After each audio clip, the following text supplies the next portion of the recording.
Bonjour et bienvenue dans cette vidéo sur l'alcool et le tabac.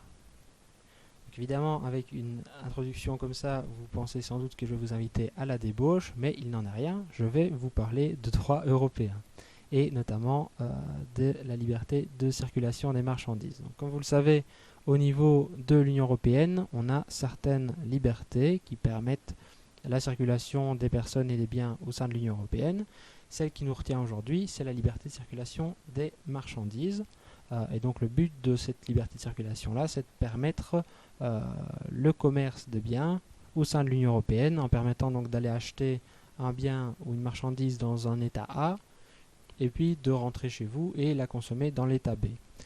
Tout ça sans évidemment limiter ce commerce-là en imposant des impôts et notamment les droits de douane. Le problème de cette circulation libre des marchandises, c'est qu'elle va venir à l'encontre de certains autres droits et d'autres préoccupations des États, et notamment ça va être les impôts sur la commercialisation des biens de manière générale et sur certains biens de manière particulière.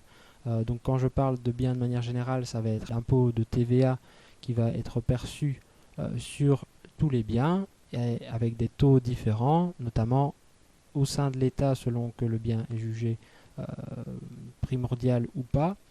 Et puis entre les États, on va avoir des taux différents également. Et puis en particulier pour certains biens, on aura des accises. Les accises, ce sont des impôts qu'on va venir imposer sur certains biens dans le but d'en décourager la consommation. Et donc ici, on va principalement penser à l'alcool, le tabac, les carburants, les plastiques, etc. Donc on va venir augmenter le prix, gonfler le prix de ces biens-là avec des impôts pour en limiter la consommation.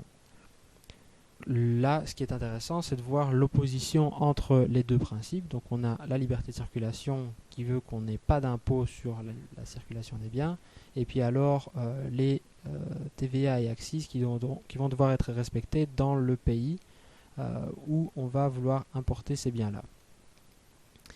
Et donc pour faire respecter et coexister ces deux principes-là, on va devoir rétablir certaines règles. Ici, la règle, c'est que en ce qui concerne votre consommation personnelle, il n'y a pas de limite.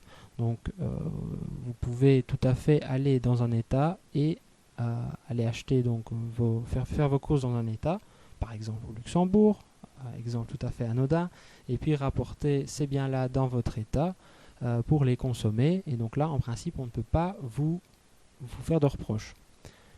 La difficulté, c'est que si on ne limite pas un minimum ces transferts, cette circulation, on va avoir deux types de problèmes. D'abord, on va avoir des détournements des règles de la commercialisation, donc l'application de la TVA et des accises sur certains biens dans un État.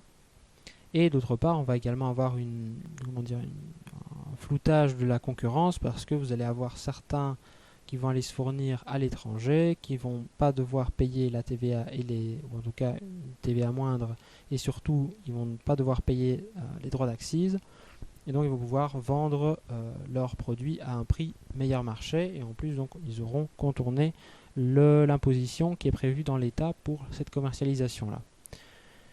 Et donc la limite, ça va être vraiment l'usage personnel. Donc pour votre usage personnel, il n'y a pas de limite. Pour l'usage commercial, là, la tolérance, elle est de 0.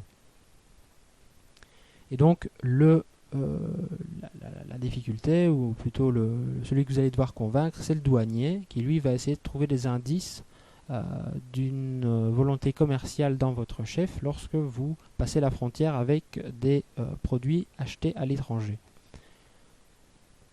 Donc les indices en particulier, ça va être de savoir si vous êtes propriétaire d'un commerce par exemple, ou si vous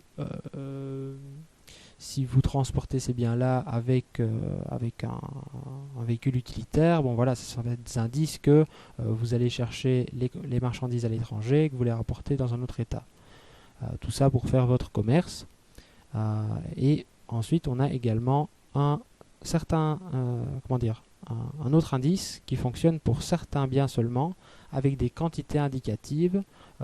Donc si vous êtes en dessous du seuil, ou plutôt du plafond, si vous êtes en dessous du plafond a priori, on va considérer que il s'agit de votre consommation personnelle. Et si vous dépassez cette quantité-là, on pourrait considérer qu'on tend plutôt vers une optique commerciale. Donc ça concerne surtout le tabac et les boissons alcoolisées. Donc on a les limites ici, hein. Elles sont affichées depuis le début. Donc on a pour le tabac les quantités de 800 cigarettes, 400 cigarillos, 200 cigares ou 1 kg de tabac. Donc c'est en principe les valeurs indicatives minimales de chaque État. Même si en regardant un petit peu pour cette vidéo, j'ai pu trouver qu'en France, ces chiffres-là ils devaient être divisés par 4 depuis l'été dernier. Donc si vous êtes en France, vous allez faire vos courses au Luxembourg, divisez ça par 4. Et alors en ce qui concerne les alcools, donc on a les 10 litres d'alcool fort, 20 litres de vin fortifié, 90 litres de vin dont maximum 60 litres de mousseux et 110 litres de bière. Et donc ça, ce sont des quantités qui vont indiquer aux douaniers que si vous êtes en dessous, c'est pour votre consommation personnelle, et si vous êtes au-dessus, pour une consommation commerciale, ou plutôt pour un usage commercial. Et alors également, sachez que ces montants-là, ou plutôt ces quantités-là, elles s'appliquent à chaque personne dans votre véhicule. Donc si vous allez en voiture, vous êtes à 3, vous pouvez prendre cette quantité-là x 3, parce que vous êtes 3 adultes, donc ça concerne uniquement les adultes, donc il faut avoir plus de 18 ans. Vous pourrez prendre donc ces quantités-là, et vous pourrez également cumuler les différentes quantités entre elles. Donc vous pourrez prendre, si vous êtes tout seul, vous pourrez prendre 10 litres d'alcool fort, plus 20 litres de vin fortifié, plus 90 litres de vin, plus 110 litres de bière. Donc là, vous aurez déjà un bon petit stock. Voilà, donc j'espère que cette vidéo vous a permis d'en comprendre un petit peu mieux la liberté de circulation au sein de l'Union européenne et aussi ses limites.